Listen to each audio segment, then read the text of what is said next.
Hello everybody, I am Ananya, 8-3 this year. So I'll just give a brief background about myself before delving into the strategy. So I have done my graduation in geography from Miranda House, University of Delhi in 2021, and post to that I prepared for this examination for 2 full years. Even though this is my first attempt, I have prepared for this examination for 2 full years, and I gave this examination in the year 2023 with anthropology as my optional, and I've been lucky enough to clear it in the first attempt. So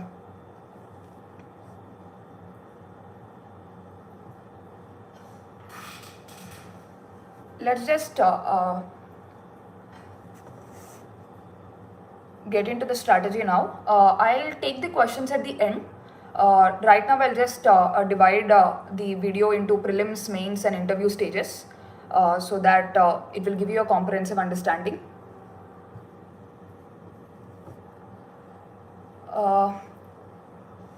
So firstly, let's go to prelims. Let's start with prelims. Prelims, instead of delving on the overall strategy, what I wanted to highlight is what should be done in the last 1 month of the preparation, since prelims preparation is less than a month now. So I'll just try to tell you about what all should be done in this last 1 month so you can derive something beneficial out of this session. So first is focus areas and PYQs. What happens is that, like for instance, if I take my case, I have started my prelims preparation in February. I have given 4 full months for prelims. So what happens is that in the initial 3 months, that is February, March and April, we tend to read most of the things. Like even though we know that there are some focus areas that are being focused by UPSC by studying PYQs and everything, we still feel that we still read most of the things. So in the last 1 month, it is now time to narrow down your preparation and adopt a targeted approach. So first thing that before I start with this, I also want to tell you about my marks in prelims. My score in GS paper 1 is 102. Whereas my score in paper 2, that is CSAT, is around 86. So I could comfortably clear both the papers with a decent margin above the cutoff. So yeah, this is about my marks. And then now coming into the focus, coming into the strategy, the first is the focus areas and PYQs. So what do I mean by focus areas and PYQs, and why should you focus is that usually we tend to read everything when we start out for the prelims preparation around February or maybe March sometimes. In the last month, however, it's extremely important that you track PYQs and then focus on those areas so that your memory is fresh when you go to the examination hall, and those questions can also be expected. So first is, what are the focus areas? For example, there is something like history, especially the medieval Indian history. So the focus areas in medieval Indian history are the terms. For instance, even in the previous years, there have been some terms that have been asked, like Virukkal, Nadukkal and all these terms. So when you're reading history in these in this last month, it's extremely important that you see the focus areas which primarily caters to terms in ancient and medieval history. So that is one thing. And coming to environment, we all know that national parks and species are a favorite area for UPSC. So in this 1 month, try to focus on national parks and species a lot. So that is another thing. And about science and technology also. So science and technology, please go a bit deeper into technologies like biotechnology, nanotechnology and everything. So it's not just about a surface level understanding, but also a deeper understanding of the technologies is extremely important. So now narrow down your preparation in this 1 month. Narrow down your preparation by looking at the PYQs and then make a focused plan. So that is one thing you have to do. And apart from that, another thing you have to do is analyzing PYQs. Analyzing PYQs is not just about looking at the previous year questions and then just solving them. It is not about that. What is extremely important is that you have to analyze the options also. For instance, if I have to give an example, there was an option called Namdapha National Park that was mentioned in one of the options in the questions. Even though it was not a right answer, the next year they've asked a detailed question about Namdapha National Park. So it's extremely important that you analyze both the right options as well as the wrong options. So if you do both of these things, next year there is a chance that they may ask a question out of previous year questions. So please do that. Please ensure that you are analyzing the options of the PYQs and then try to get a decent understanding of all the options, so that if any question is asked the next year, you will be able to handle it better. So that is another thing that you can do. And the next thing you have to focus is, please do not forget basics in search of complex issues. What happens is that after like 2 or 3 months of prelims preparation, we go into this panic mode, like what else should I read? Oh, the questions are becoming really complex this year, so what else should I refer, or what new material should I refer? But it's waste of time to do this in the last 1 month. So what you have to do is that please stick to basics. For instance, if I have to quote a small thing, if you see the previous 2 to 3 year papers, especially the prelims papers, you can see that questions from basic topics like fundamental rights, constitutional amendments are coming up. So these things you have to keep it in mind in the last month. You cannot go on referring for new material by avoiding basic things like fundamental rights or constitutional amendments. So please do ensure that in the last 1 month you are giving adequate focus to basics. That is extremely important. And apart from that, the other thing that I want to highlight in the last 1 month is about the mindset. What do I mean by mindset? Mindset in the sense that, like, it's okay if you are being little defensive in the first 2 months of your prelims preparation, but when the times, like, it's only 1 month away, so you have to develop that aggressive mindset. By aggressive mindset, what do I mean is that you have to have that mental strength that I'm going to do it in any way. Like, even if the question is difficult, even if the question is complex, even if the question is something that I do not know, I'll somehow try to use my elimination skills and all such things to narrow down the options. So this is extremely important. This mindset is extremely important going forward in this 1 month. And please see how you are thinking in this last 1 month. It's not just about your preparation that matters in prelims. What also matters is your mindset. So going forward, see how you are thinking. Are you getting intimidated, or are you having that aspect of fear, anxiety that is going through your mind? Those feelings are common. I do not say that you shouldn't have those feelings, but also mind matters. So see how you are thinking, develop that aggressive mindset and all such things. That becomes extremely important for you during the actual examination time, for you not to give up in difficult circumstances and all such things. So prepare your mind like that in the last 1 month. Apart from that, I also wanted to highlight what happened in the actual examination for me in the last year by taking up a few questions. So first is, if you just look at the previous year paper, that is 2023 prelims paper, you can see that there were many unconventional questions that were asked. Even I was not aware of many of these questions. Like, even I was looking at them for the first time. So how did I handle it? So for instance, there was a question which asked about an animal that makes a tool out of scrape and uses it to pull insects out of trees. At the first instance, we will see this question and we are like, oh, what is this question? Where is this coming from? And the species are also like that. So they have mentioned species like fishing cat and all such things, which we might not have heard before. So our first reaction will be a little bit defensive. That is, oh, I've not read these species. I've not done this question. So how do I tackle it? For this question, it's extremely important that you stay with a clear mind, and that is when you can apply your logics. For instance, how did I do this question? So I saw the question, I knew that I was not completely aware of it, and then I just cooled myself down and I thought, okay, so they're speaking about an animal that is making tools. So which animal is able to make a tool? Only that animal which has a greater cognitive powers or greater brain capacity. That is a very basic thing that everybody of us know. Only an animal with a greater brain capacity will be able to make a tool, and not otherwise. So which out of the options given, which is the animal that has a greater brain capacity? The option is orangutan or chimpanzee. One of those is the correct answer. So it's very simple. Like, even if you don't know the question, even if you apply a simple logic or basic common sense, you will be able to arrive at the right answer. So it's just that when you see an unknown question, do not just get freaked out. Just keep calm and think about, okay, there is a tool that is being made by an animal. For a tool to be made, it is extremely important that the brain capacity should be high. And what are the animals that have greater brain capacity? Obviously, humans are one. Apart from humans, who else are there? Apart from humans, obviously there are other primates like chimpanzees, gorillas, orangutans, and all these things. So orangutan, I guess, was mentioned in the option. That is the right answer. So this is how you go about solving unknown questions, by keeping a clear head and trying to arrive at the answer by applying your knowledge. And the second question that I wanted to highlight apart from the above question is, there was a question about Cobalt manufacturing. Which of the following countries manufactures 3 by 4th of cobalt, I guess. So there, the examiner very cleverly gave some options. There was an option of Kazakhstan, there was an option of Argentina, and there were some two countries from Africa. So even I was not aware. I was aware of some other minerals, but cobalt is like, nobody gets to read about cobalt a lot, and nobody knows that 3 by 4th is produced by country. It is a difficult question, obviously. So how did I arrive at it?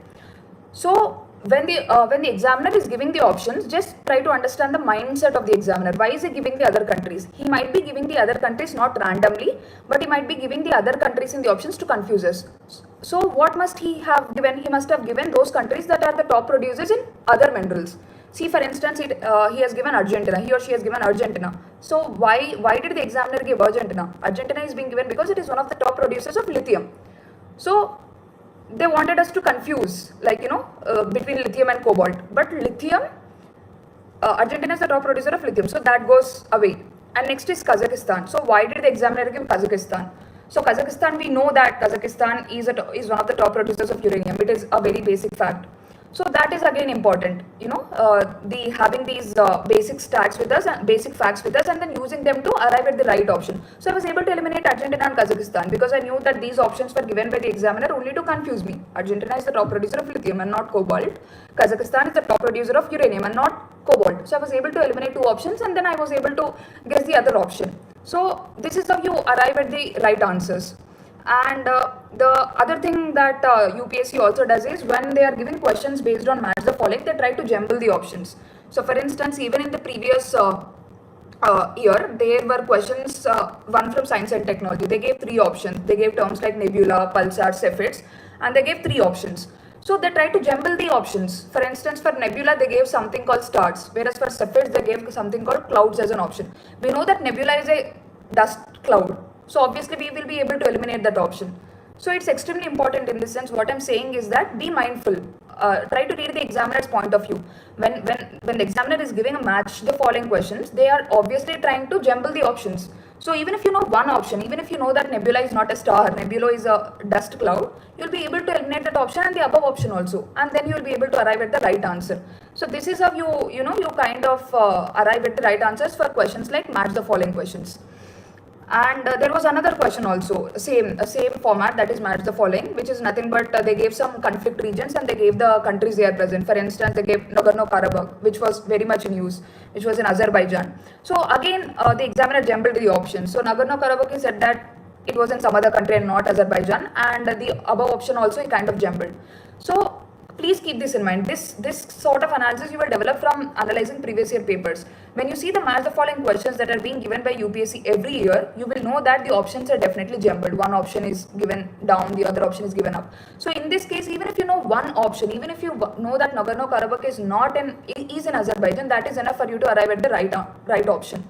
So this is how you go about it. That is analyzing PYQs, trying a bit to understand the examiner's mindset, how the examiner is framing questions for different kinds of questions, for match the following or for statement based questions, and then you arrive at the answer. And also for unknown questions, it is not something you have to give up easily.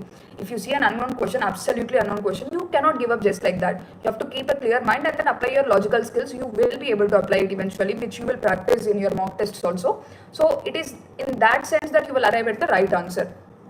And then if I have to also give another, if I also speak about another question, there is this question about Arab Peace Initiative, something related to peace between Arab countries and Israel. So they gave two statements and they gave assertion reasoning kind of statements.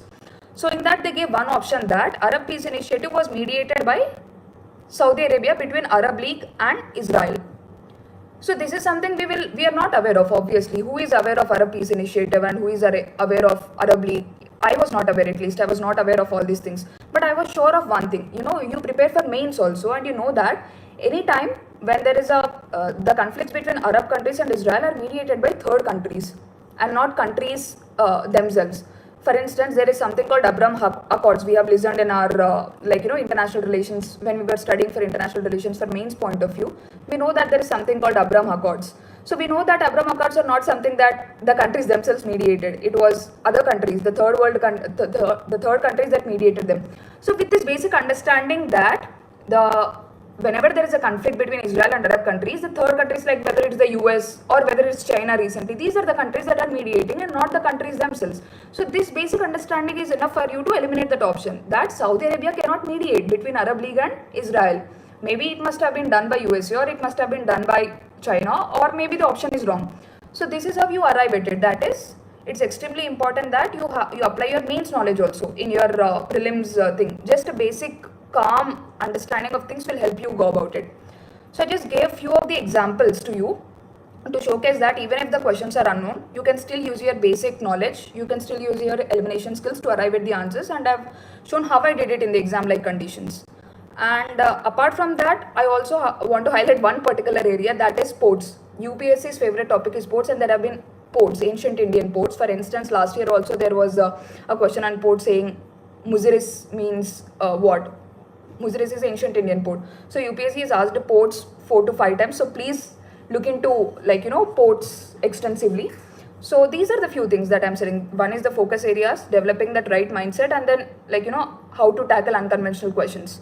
So this is what you have to do for prelims in the last 1 month. And regarding CSAT, so CSAT, I agree that it's becoming really, really tricky. It was very difficult for me also in the examination hall to tackle CSAT. But again, for CSAT also, you need to be with a clear mind on that day. And preparation for CSAT is simple. For instance, if you are preparing for English comprehension, what you have to do is that you have to look at the previous year papers, 5 or 6 years papers, and also the answer keys. The answer keys also have to be looked in, not the answer keys that are given by coaching centers, but the answer keys that are given by UPSC itself. So just look at the English comprehension questions and see the answer keys. Then you will get an understanding of why the examiner is giving a certain option for a certain question. Because it is usually between two options only that we kind of get confused in CSAT also, in English comprehension also. So you just see the previous year questions and the answers that are given by UPSC, and then you will get an understanding of till which level the examiner is thinking when the answer is given. So you will be able to find some pattern in that thing, and then you will be able to answer English comprehension questions in a more organic manner. And also, when you are doing English comprehension questions, keep certain things in mind. For instance, not all questions mean the same.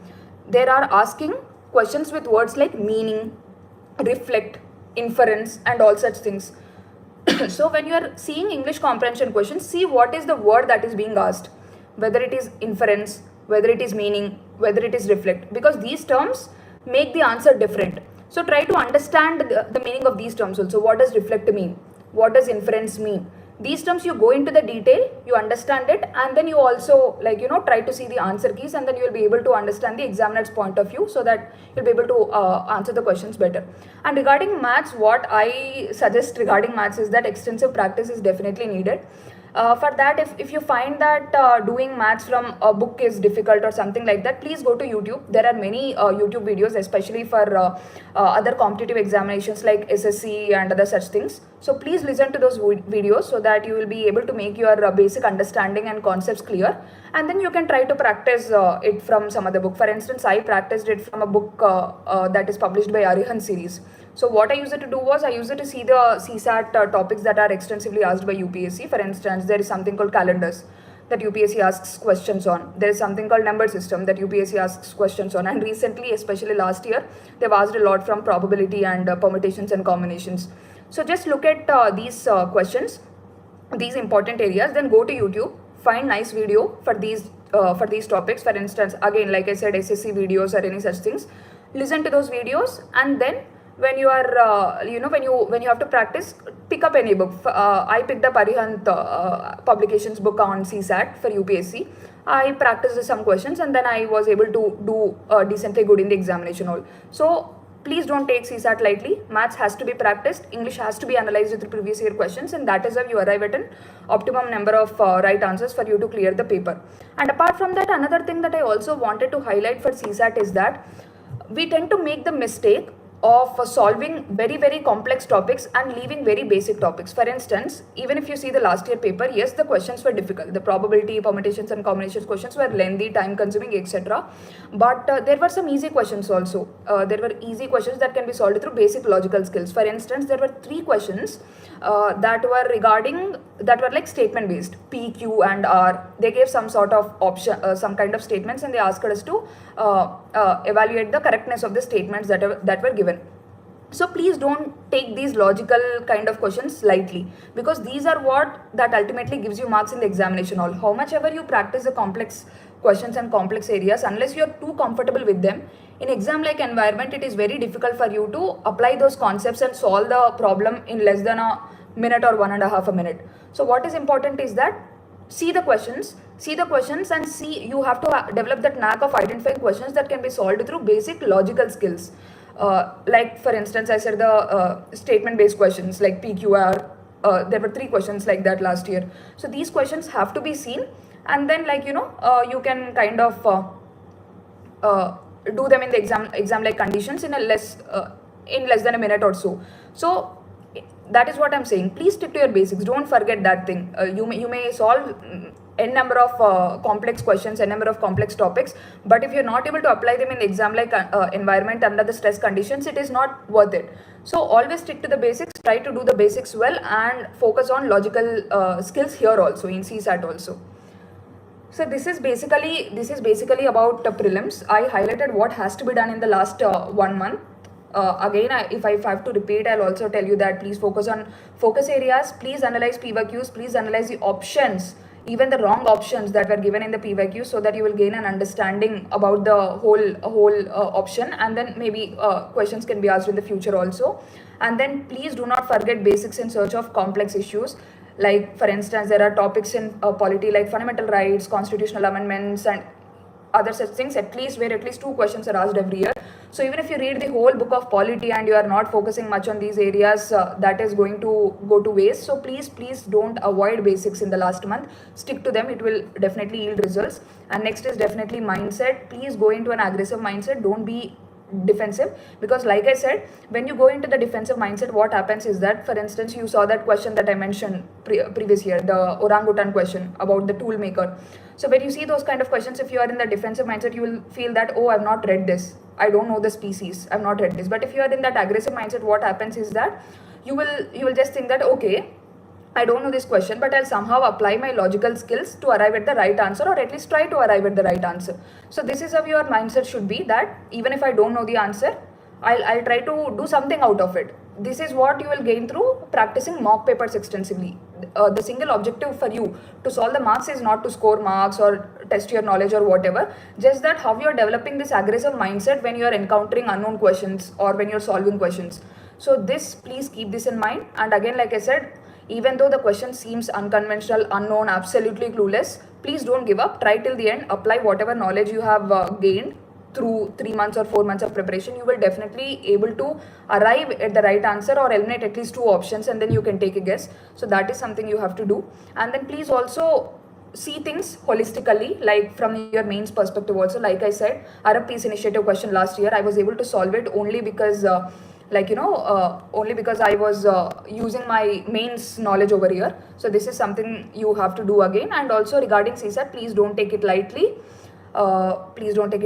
Practice it. English comprehension, the only thing that you have to do for English comprehension is to analyze previous year papers, see the examiner's mindset, and pay attention to words like meaning, etc. Meaning, reflect, inference, so that you are not going wrong. And also maths is something that you have to practice extensively. But again, even if you are practicing complex areas, don't try to leave out basic areas. So that is something that you have to do. So this is about prelims. I'll take up any queries that you have prelims in the end. All the queries that you are posting, I'll take up in the end. So yeah, that will do it in the end. Everything, all the questions that you have, we will be able to take it in the end. So let's now go to mains now. So mains. So first is, I'll talk a bit about language papers. I see many, because I've got some queries about language papers also. Language papers are not something that you have to worry a lot about. But again, I'm telling, don't take it lightly also. What you have to focus while doing language papers is that You have to see if your basic grammar is right, that is, you are not misspelling words or something like that, and see that you are aware of basic words from your language. For instance, my language was Telugu, so I just made sure that I was comfortable with writing some of the words in Telugu and not writing them with any spelling mistakes or something of that sort, and also try to read up a bit of grammar for your language paper, so that it becomes easy. And English, the same holds for English, just basic comprehension skills, basic grammar skills. That is what you have to do. So do not worry too much about language papers, but don't take it lightly also. Just see where you're standing. English, I think you can still do it with reading basic grammar and comprehension. You can do it. And if you're not comfortable with your other language paper, just try to see you are decently prepared for that, like, not making any spelling errors and all such things. So please do that for language papers. And next, coming to general studies. So general studies, the basic mistake that many people do is that they see all the general studies papers as one thing only, like GS1 is same, GS2 is same, GS3 is same, GS4 is same, every paper is same. But that is not how it works, because, like, there is a certain strategy for each and every subtopic of the paper also. For instance, even in GS1, the way you prepare for history is different from the way you prepare society, or even the way you prepare geography. So it's completely different, it's not the same. So I'll just tell you what should you do for each paper or subtopic. So let's now start with GS1. GS1, when you're reading history, or when you're writing an answer, a history answer, what you have to keep in mind is that the essential elements. So what are the essential elements for a history answer? The essential elements of a history answer are nice concrete examples. So when you're writing something about temple architecture, a question about temple architecture, it becomes extremely important that you quote the temples in detail. That is, you are quoting Brihadishwara temple, or you're quoting Kailashnath temple, all such things. So these have to be on your tips. These things have to be on your tips. That is extremely important. See, for instance, these years, the history questions are also becoming very particular. Like, if you see the last year's GS1 paper, there were some very specific questions like technologies developed under Delhi Sultanate and all such things. So here it becomes extremely important that you read history extensively, and your prelims knowledge should also be utilized very effectively for your mains. That is extremely important. What happens is that we tend to read history for prelims. We know all these technologies, like, we know about Persian wheel and all such things, which we read for prelims. But what happens is that once we come to main stage, we discard our prelims notes that we made for history, and we just go about reading a little bit for mains. But that is not sufficient these days. Please utilize your history prelims notes for mains effectively, so that you will be able to come up with very specific examples, very specific facts, and you will be able to tackle unconventional questions also. That is something that will be extremely helpful for history. Like, for instance, even this year there was this first question, which was about how does geography of an area influence its, how did geography of India influence its history? Here, again, the question seems very simple on the face of it, but what is extremely important is that you quoting very, very specific facts and examples. Like, for instance, I remember quoting how Magadhan Empire geographical features made it the powerful Mahajanapada in those times, or how Cholas, because of their geographical location, seaports and all, become a seafaring power and everything. So again, like I'm telling you, this is an easy question, but what makes it, how do you earn that extra marks is that you use your prelims knowledge extensively, that specific questions or specific examples extensively to kind of write while writing answers. So this becomes extremely important for history. Coming to geography. Geography was my graduation subject, so I had a basic understanding about geography, but that doesn't mean that I was completely comfortable with it. But these days what is happening is that the questions that are being asked in geography are of two kinds. One is the very traditional questions, like, for instance, there was a question on fjords this year, which is from geomorphology. So these are very traditional questions where you have to just have an understanding of the concepts clearly. Read any book, like whether it is Gocheng Liang or the NCRTs will also suffice. So these are one set of questions. The other questions are very dynamic questions. By dynamic questions, what do I mean? So there is a question that is coming up on climate change every year, and there are also questions that are coming regarding impact of climate change on water bodies or something like that. So these are the questions that are kind of dynamic, that are evolving. So it's extremely important for you to be thorough in both the areas. the traditional questions are also becoming important. Like we have seen this year, there was question on 5 odds, there was question something related to winds, and there are dynamic questions also. So for traditional questions, just study a basic book in detail so that you will be able to answer any traditional questions.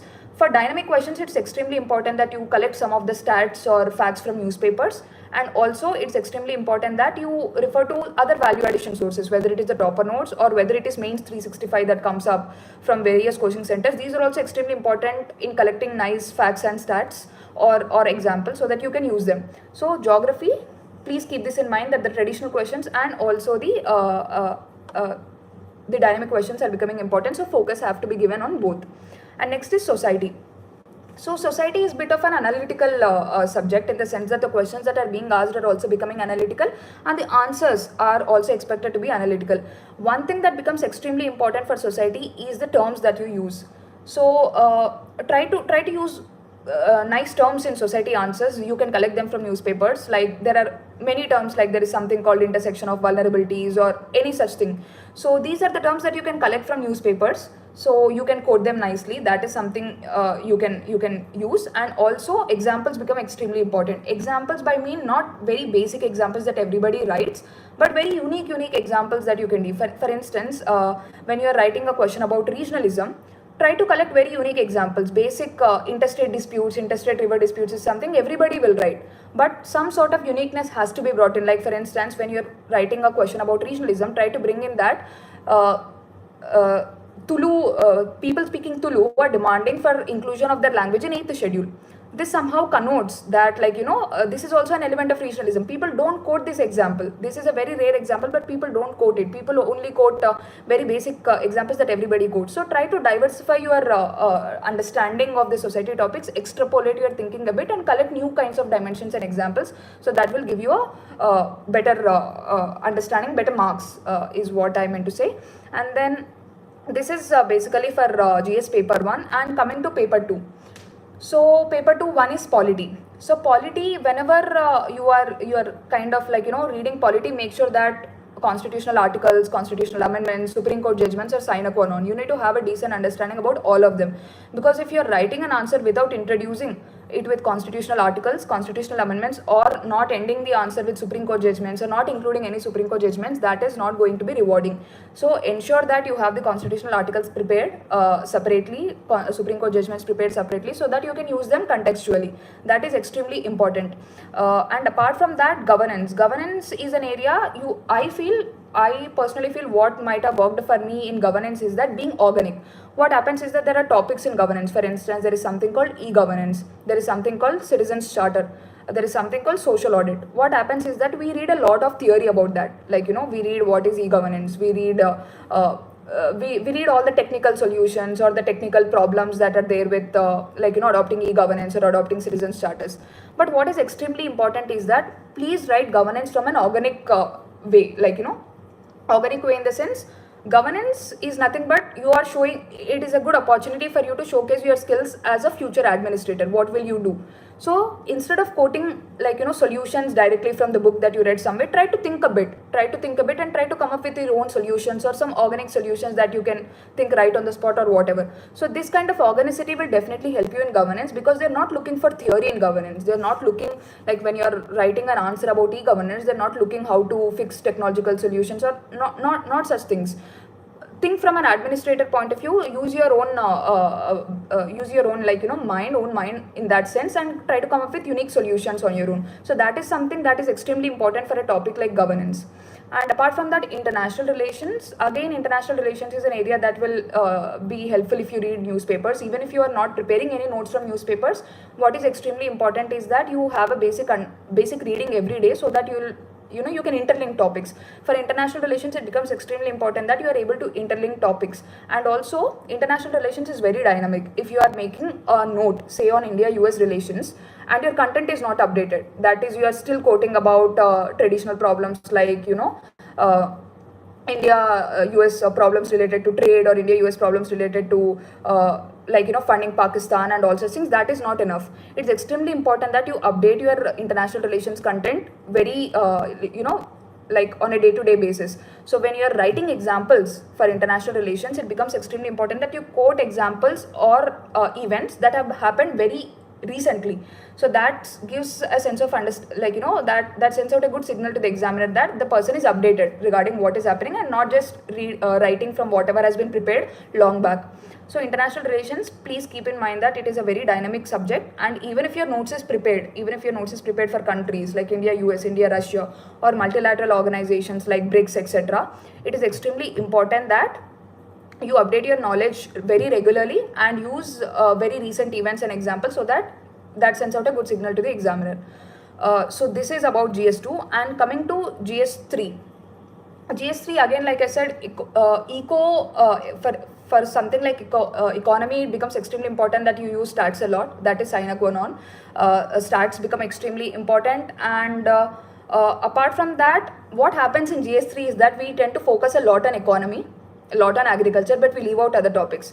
If you see the previous year paper, there were many questions from topics like disaster management from S&T and other such things, and environment also. So we tend to leave those areas. We tend to see that GS3 as an economy paper and an agriculture paper, but that is not the case. GS3, many questions are coming from the other areas, so you have to give decent attention to all those areas also. Like I said, again, the strategy for each of these topics also is different. And after discussing all these three papers, I just want to highlight the answer writing for these three things. I've highlighted bits of it while telling about the individual topic also, but still I want to highlight what makes a good answer usually, and how do you make a good answer. So the first thing about making a good answer is that your answer should address the demand of the question. That is sine qua non. What happens is that people usually tend to write whatever comes to my mind rather than what is asked.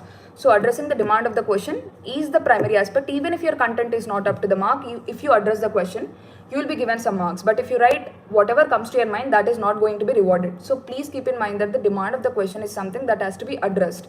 There is no shortcut to it. And next is, you have to do justice to what is being asked, but you also have to write something extra. What do I mean by this? So for instance, there is a question that just asks about the problem area. So you have to give at least 6 to 7 points for the part that is asked in the question, but also you also have to include the other part that is not asked, that is suggestions. Suggestions might not be asked in the question, but you have to give at least 3 to 4 points for suggestions also. So what is important is that you do justice to what is being asked, give a maximum weightage to what is being asked, like 7 or 8 points, write it, and then when you're writing, you also have to write what is not being asked. What is not being asked is like whether it is suggestions when a problem is asked, or something of this sort. So this is another thing that is extremely important. And next is catchy introductions and conclusions. So we generally do not pay much attention to how we are writing introductions and conclusions. We usually introduce them in a very casual manner, but it is extremely important that your introductions and conclusions are very catchy.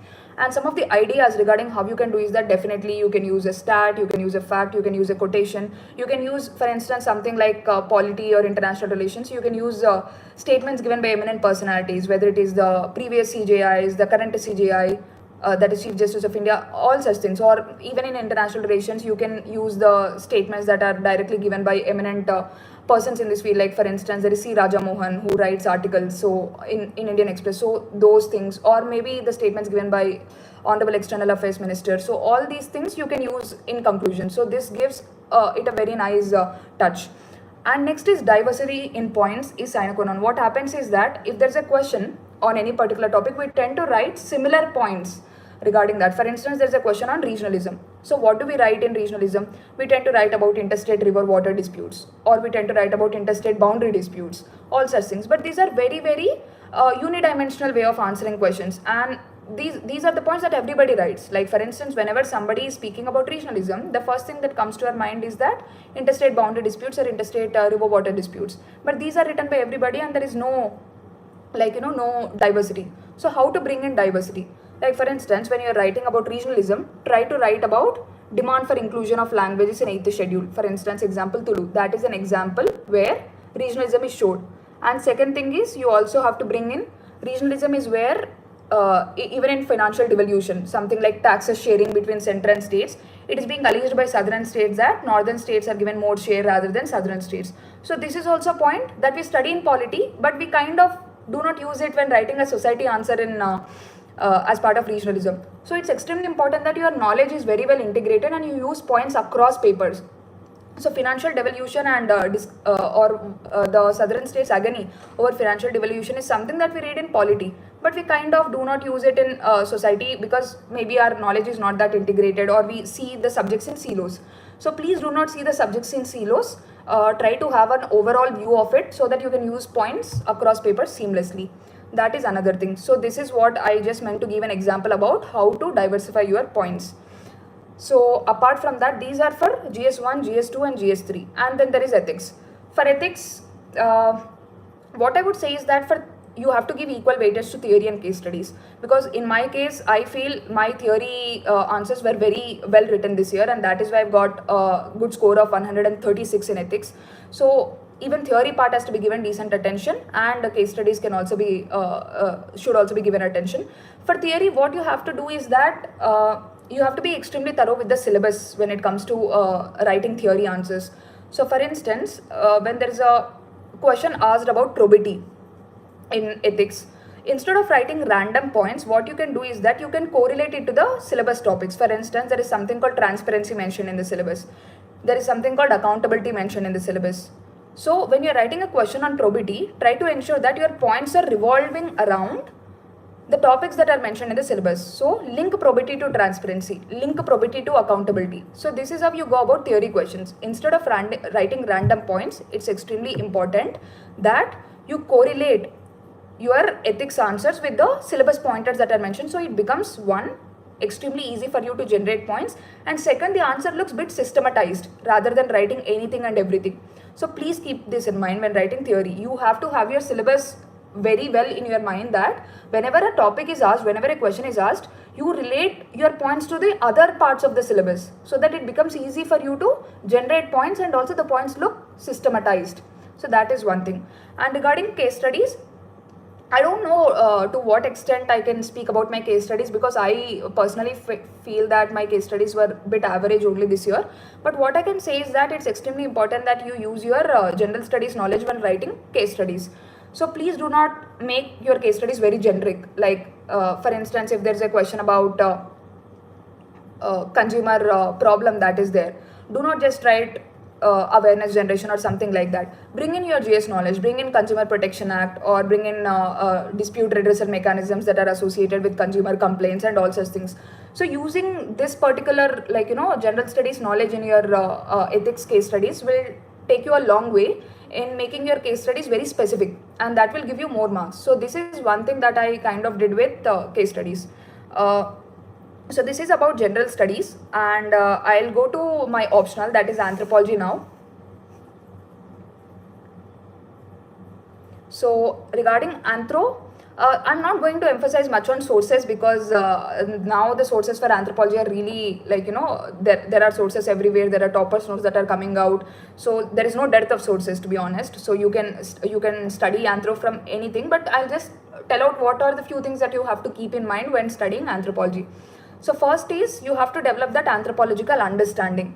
So what do you mean by anthropological understanding? Many a times it happens that the questions that are asked in anthropology are of generic level, generic nature. That is a question that can be asked in GS3, environment can be asked in anthropology. A question that can be asked in GS2 can be asked in anthropology, all such things. So how do you make it anthropological? I'll just give you an example for this. So the year I gave the exam, there was a 10-marker question which was about customary laws and environmental conservation. So this was a 10-marker question. So on the face of it, it seems very easy. Yes, customary laws will lead to environmental conservation. You can write it from a very general studies point of view. But that is not going to give you marks. What is important is that you bring in your anthropological perspective. So what do you mean by anthropological perspective? When writing this particular answer about customary laws and environmental conservation, I brought in concepts like nature man spirit that you study in paper 2. So that can be utilized over here. And the second thing I brought is a lot of examples that I read in tribal anthropology. So I gave the example of Kogi Indians, I gave the example of Maasais whose customary laws are there to preserve the grasses and everything. So these are some things that you have to brought in to make your answer more anthropological and less generic in nature. So this is one thing that you have to do. And the second thing is, again, diversity also is important in anthropology. For instance, there was a 10 marker question again last year, which is nothing but gene expression. So many people I interacted with have written this answer in a very linear, monotonous manner. Like for instance, they explained how gene expression happens, what is the process of gene expression, and all such things. But here you have to use your integrated knowledge that you have studied. For instance, in physical anthropology, we read a lot about genetics across chapters. Like there are some 6 to 7 chapters that solely deal with genetics. So here, when I was writing about gene expression, I brought in many examples and many unique concepts. For instance, I mentioned about genetic imprinting. I also kind of mentioned about environmental influences over gene expression. So how the phenotype the genotype changes when environment is influencing it. So all such things. So when you are using these kind of concepts that you have studied somewhere in an answer, it definitely impresses the examiner because of the diversity of the points you are bringing in. So it's extremely important that you bring in anthropological understanding through one, using anthropological thinkers, using anthropological concepts, even in questions that seem very generic, and second, bringing in diversity in points. So I've tried to explain it through 2 examples that I did last year. Apart from that, what is also important is that how to approach anthropology answer writing or something of that sort. So in my opinion, for something like anthropology, what is more important is revisions rather than answer writing, because mostly anthropology is kind of static subject. Even though there are current affairs happening, you can maybe add 1 or 2 points from your current affairs, but mostly it is a static topic. And you can also prepare anthropological notes in a very question and answer format. Like you can take up a question and you can prepare an answer, and very well you can reproduce it in the examination hall. So it is extremely easy in that sense for you to prepare thoroughly for anthropology, in a single go. So what becomes difficult is to memorize these things, since there are many topics in anthropology. There is physical anthropology where genetics is involved, and there is archaeological anthropology where lots of sites are there where memory is again needed. Even for something like tribal anthropology, the case studies are there which requires a lot of memory. So all these things require a lot of memory, which means lot of revision. So try to focus on revising a lot. So if you revise a lot, one thing is that you will keep all these things in your mind. You will be able to reproduce them naturally in the examination day. And second thing is you will be able to interrelate things. Like for instance, when I was explaining to you about the question that is customary law and environmental conservation, I gave examples from paper 2, tribal anthropology. So how does that happen? It happens basically because of number of revisions. The more you revise, you will be able to integrate across the subjects, and you will be able to use your paper 2 knowledge in paper 1, paper 1 knowledge in paper 2, vice versa. So that is how it should be. And next, coming to answer writing, it's just about reproducing it. So even if you take up full length tests and try to complete them in 3 hours, that is all you have to see in, and nothing much like practicing is what I feel personally. So that is something related to anthropology. And also short notes is extremely important for anthropology, because there are areas again that needs to be memorized. When you're reading archaeological anthropology, people will obviously get confused. I got confused myself, because there is this timeline, it starts from Paleolithic and it ends somewhere in the Iron Age or something like that. So there are a lot of sites in India across the world that can get you confused, and you also have to read about the tool types, tool technologies, and all such things. So it's extremely important that you make short notes. For archaeological anthropology, I would suggest Mandar Patki sir's short notes.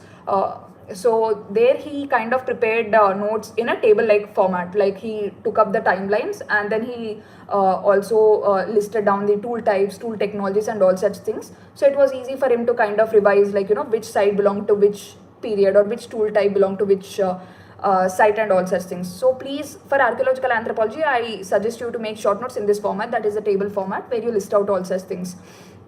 And apart from that, short notes become also extremely important to other areas also. For instance, in tribal anthropology, when you read tribal anthropology for the first time, do not make any short notes. But when you are again revising it, try to collect all the case studies in one place, so that when you are collecting all the case studies in one place, you can revise them continuously, and you can use case studies of paper 2 and paper 1. This is how you will be able to integrate your knowledge. So short notes becomes extremely important. And I also want to add about short notes to in GS also. In GS also, what will you include in your short notes? Again, the statistics, the diagrams, the facts, the judgments, and all such things. Try to make it in a short note format and revise them continuously so that you will know where to use them. It will come to you naturally in the examination, or even if a question is asked about regionalism, you will pick some point from somewhere, like for instance polity, and you'll be able to quote it in paper 1. So this is how integration of knowledge happens. Integration of knowledge happens through making short notes, revising them continuously, and forming interlinkages in your brain so that you'll be able to generate new points in the exam hall. So that is one thing. And I'll just talk briefly about my interview, not much, because interview, this was my first interview, and I was also a little confused about how to go about interview, but I got a score of 190, which is a good score again. So how did I go about interview? I got a lot of time. I got 3 months time to prepare for my interview, so I was on the lucky end. I prepared my DAF thoroughly. I had 70 pages of my DAF notes. Like, I took up every keyword. I brainstormed it 360 degrees. I thought of all questions that can be asked from my DAF. I asked from my friends also what all questions can be asked from my DAF entries and all such things.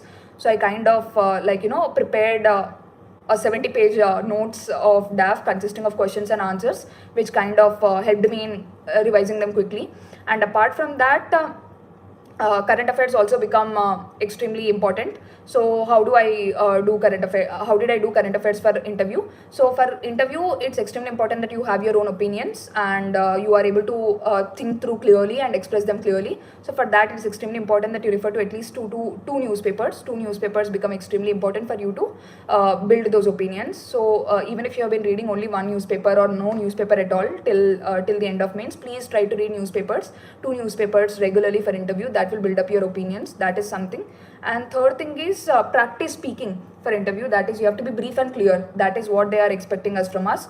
So try to speak for yourself, or maybe ask your friends to ask questions, so that when they ask questions, see how you are, like, are you extending your answers, or are you within the time limit? 1 minute is fine, but you cannot go on telling about an answer for 2 minutes. So brevity and clarity are important. So for that, practice is extremely necessary. And also ask your friends or peers who are into preparation to continuously pose you questions or corner you, so that, because cornering kind of situations happen in interview, which happened in my case also. So if that happens, you will be ready. You will not be completely unaware.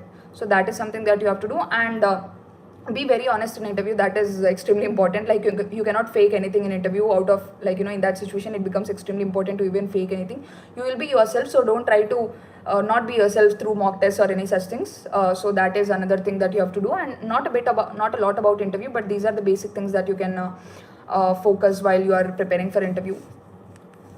So this is basically about my overall strategy. Now I'll kind of take up questions, whatever are being asked.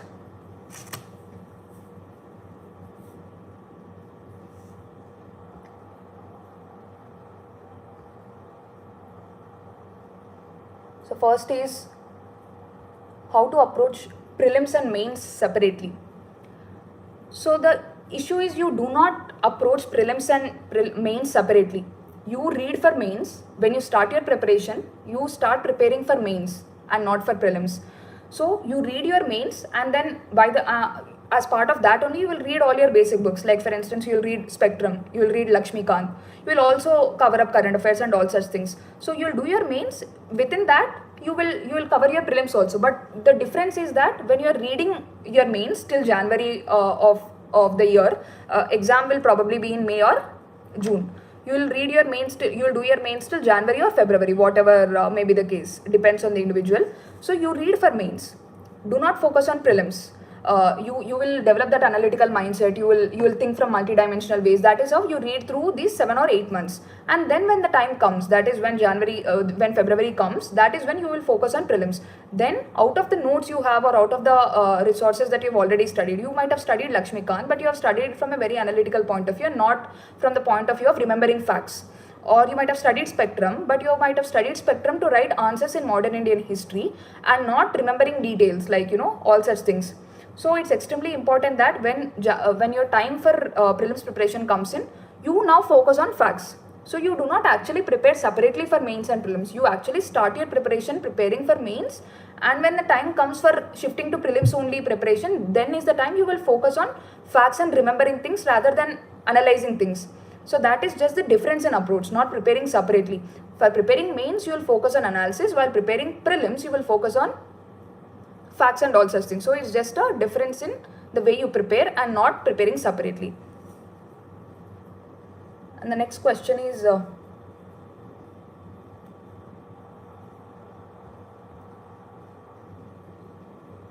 how to start answer writing. So how to start answer writing, what happens is that there is a sequence about how you go about answer writing. Usually what happens is that I've seen people getting panicked about completing the paper in 3 hours before prelims itself or right after prelims. Or maybe people start panicking about, like, I'm taking 10 minutes for writing a 10 marker answer. How will I be able to complete the answer and all such things? That is not how your answer writing sequence should be. Firstly, when you're starting out an answer writing, see whether you are addressing the demand of the question and whether you are able to structure the question properly. So that is something you have to do. So when you are seeing a question, see if you are able to identify the subparts that are asked in the question. See if you are able to structure your answer well. So first part is focus on structuring of the question. You might not have a lot of content at this stage. Like, you might not have good examples. You might not have good facts, stats to, substantiate your answers, but that's okay. Just focus on preparing your structure well in this stage. And later, after that, when you're starting to doing this, you will also obviously gather content as you read more. Like, as you go deeper into your preparation, you will gather content from newspapers, you will gather value addition from topper notes and all such things. Then automatically your content of the answer also gets developed. And then the last stage is focusing on completing the paper on time. That will happen only when you have got lot of revisions, only when you are able to identify the structure very clearly, address it very neatly and all such things. So first focus on building up the structure, addressing the demand of the question, and then go on to develop the content. That will build up naturally as you read more, as you gather more examples, refer to more topper copies and all such things, and then focus on preparing the paper, completing the paper on time. That is your last headache. That is not your first headache. So please do it in this sequence so that it will help you in developing that organic way of answering questions. So next is,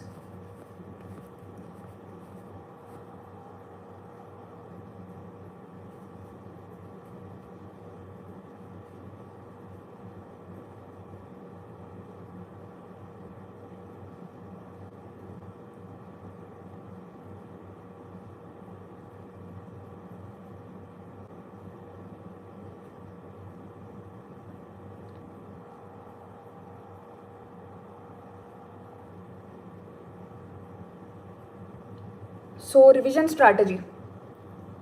So revision strategy, the thing I did for revision is that for prelims, I ensured that it is in iterations. Revision strategies and iterations. For instance, when I was preparing for mains, like, before January, when I was making my notes of mains and when I was revising, what I did was, I used to take up a subject. For instance, I used to take up polity in GS paper 2. I used to make notes of it, and I used to read it once, and then I used to keep it aside. And then I took up something called international relations. I used to make notes of it. I used to read it once, keep it aside. So after completing all, this thing for 3 papers, that is GS1, GS2, GS3, what I did was I did it by the end of October, I guess. From June to October, what I did was I took up each subject of GS paper 1, paper 2, paper 3. I made notes of it. I read it once and I kept it aside. Current affairs were going simultaneously. I completed this exercise by October. From October, post that, I did my second revision. Second revision was that I again picked up GS1 topics like history, and I revised it again. Polity, I revised it again. All such things I did it by end of December. And January was the month where I did a sort of third revision kind of thing. So I again took up all the subjects and revised it once. So before prelims itself, I kind of did 3 revisions for my mains. Not completely perfectly, I'm not saying perfectly, but at least most of the areas I was able to make notes. I was able to revise most of the things. I was able to read current affairs and interrelate all of these things. So this is what I did for till January. The same went with optional. What I did for optional was I just made notes for every subject, and then I revised them twice or thrice before prelims. For prelims, this is what I did for mains before prelims. For prelims, what I did was I ensured that I read every subject at least thrice. That is it. I did not read Lakshmikant for 10 times like people say. I just read it 3 times, but I made sure that I read it very thoroughly.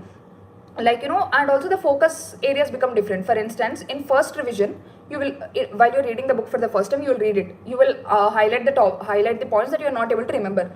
And the next revision, you will only focus on those points that you're not able to remember, or the highlighted points. And then in the third revision, your target of revision becomes still narrower, because most of the things are already in your head. What you're focusing on is just the things that are slipping out of your mind, or somehow you're not able to recollect them or remember them. So these are the things. So try to ensure that even for prelims, what you're doing is that please ensure that you're doing at least 3 or 4 revisions for every subject. That is basic necessary. And also your revision strategy is different each time. It's not like you pick up Lakshmikant and do the same kind of revision 3 times or 4 times. That is not how it works. You pick up Lakshmikant for the first time, you read it, highlight the areas, and next time you read the highlighted portions more carefully, because those are the things that you're forgetting. And in the third revision, your focus becomes even more narrower. So keep this in mind that 3 to 4 revisions are necessary for prelims, but each time the revision criteria and the target of the revision is different. And post prelims, when I was again doing my mains, I again ensured that I did the same thing. Like, I did all my GS in 1 month.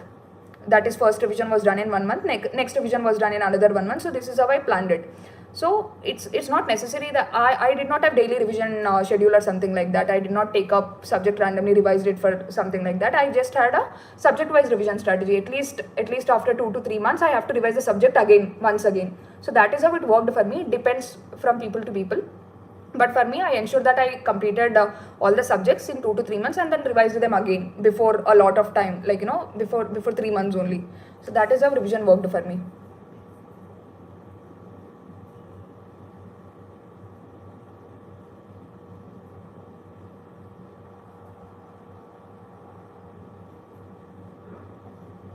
How to know which topic is relevant for UPSC exam point of view in newspaper?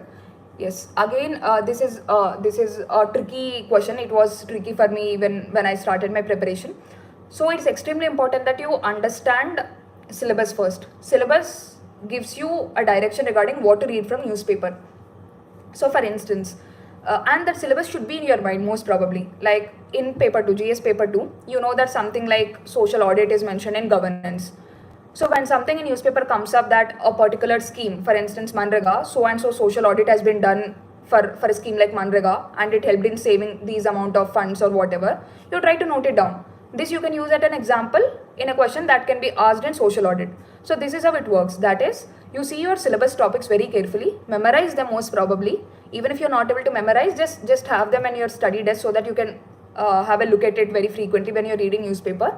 And when you're coming across an example or an article about a syllabus topic mentioned in the newspaper, try to note it down so that you can use them as an example.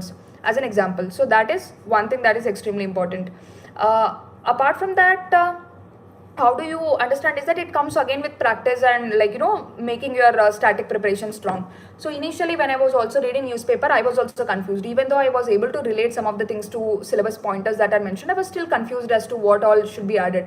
So as you go deeper into your static subjects and as you make notes, for instance, if you make complete notes of polity syllabus, probably it might take 3 months of your preparation. Post that, you'll be able to understand newspapers really well, because you know what are all the subtopics that are there within the syllabus pointer mentioned, and that is when you'll be able to easily correlate things that are mentioned in the newspaper to your static part. So please don't think that it can happen right from the first day. It will not happen right from the first day. It will take time. So the only thing that you have to do is be perseverant in reading newspapers, be perseverant in making your static notes, and also in understanding syllabus. So as time goes, what happens is that you can easily be able to relate what is asked in the newspaper and how is it what is told in the newspaper and how is it relevant to your syllabus. That is one thing that should be kept in mind. And also another thing that I want to mention about newspapers is that the newspapers between prelims and mains becomes extremely important rather than the newspapers before prelims itself. I don't say that newspapers are not relevant before prelims. Yes, you can read them, but for mains point of view, the newspapers, the current affairs that are coming between pre and mains become extremely important. If you read those 3 months current affairs very thoroughly, you can collect a lot of examples, lot of statistics, and you can also have and also most of the current affairs questions that are asked by UPSC are also from those 3 months only. So if you are seeing newspapers from a mains point of view, for mains those 3 months are more than enough, and just a basic understanding of newspapers from the previous months is okay. For prelims, definitely you have to have an idea of at least 1.5 years current affairs. So next is, ma'am, IR concept. Okay, so how to prepare IR?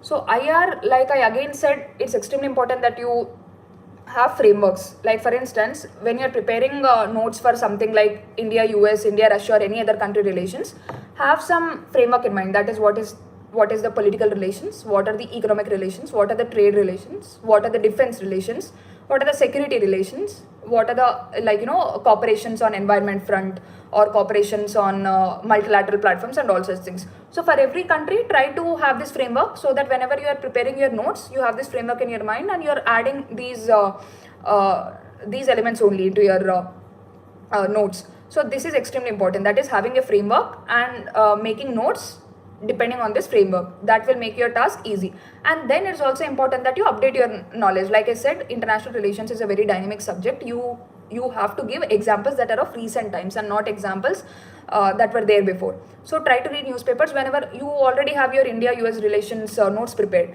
So whenever you're reading newspaper and you come up with a new area about India-US relations, for instance, they are cooperating on something on critical minerals, they are cooperating something on quantum technology. So that is something you can add to your notes.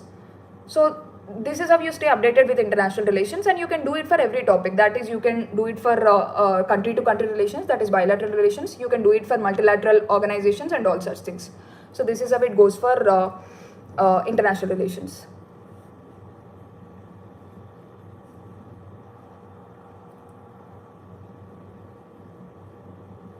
How much time should be given to newspaper? Honestly, I did not give a lot of time to newspaper. Initially, when you are trying to grasp things or understand current affairs, it will take time, probably 1.5 hours, but it should gradually be toned down to something like 30 or 40 minutes. In my case, that is what has happened, because initial 2 to 3 months you might face a little bit of struggle in understanding the articles and all such things. Then it is okay that you're taking 1.5 hours or so. But as you understand the issues clearly, it's not worth it to dwell a lot on newspaper.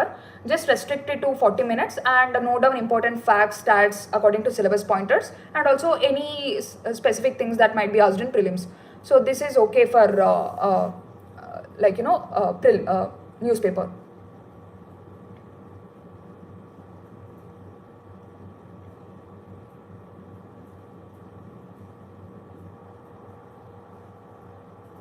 And next is so my daily routine. So my daily routine, it was actually different. It was not linear, in the sense that when the exam was far away, I kind of read for maybe 7 to 8 hours. But when the exam was near, I gave in a lot of time, like maybe extended it to 13 or 14 hours also. So I did not have very rigid schedule, like I have to do this. I shouldn't I should take break now. Then it's not like that. It was very flexible, I would say, because I felt that if I am that kind of person, when I'm given tight schedule or something like that, I most probably would not do it. So I kept it very flexible, considering my nature, and I kind of just ensure that whatever I just use it to have a rough idea about what should I do tomorrow. So for instance, if I was reading spectrum, I just had a rough idea that okay, I'm going to complete topics till reformist movements. So that is what rough idea was in my mind. So I tried to complete that the next day. So after I completed it, it was not like I extended my study hours. I did not extend my study hours. I was like, okay, my target is done, now I can rest. So that is how it was. But when the exams were near, I worked a lot. For instance, during prelims, I remember at least the last 1 month, I consistently read at least 14 hours a day, because there was a lot of things to revise. So it depended on when the examination was, and depended on what my targets for the day were, and all such things.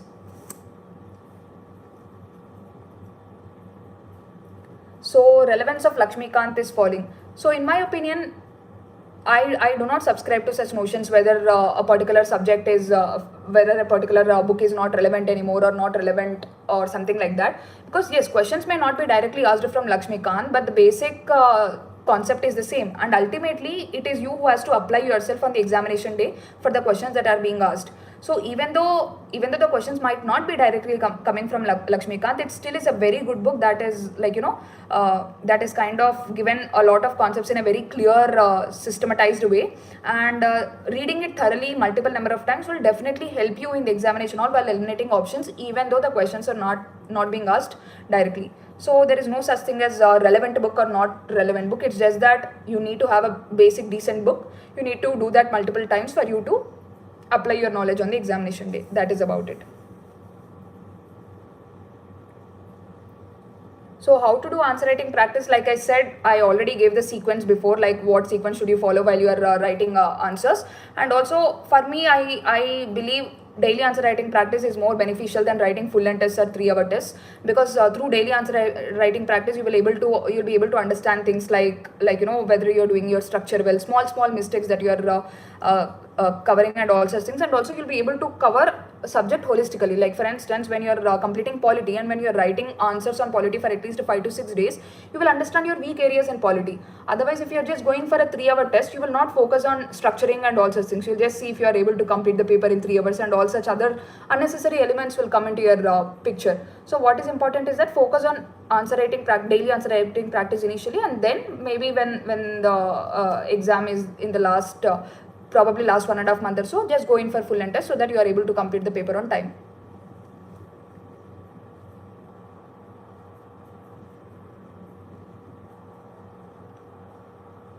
So I think these are the questions. That is about it, and this is what I intended to cover through the session. I hope it was beneficial, and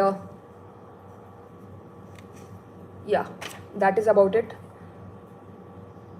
And if you and regarding book list also, I'll try to somehow make a detailed list of all the books and resources I referred, and I'll try to share it through some Telegram channels or some other thing. So I'll try to do something on that front, and yeah, that is it. I hope the session was useful, and I thank UPSC Time India for providing me this opportunity.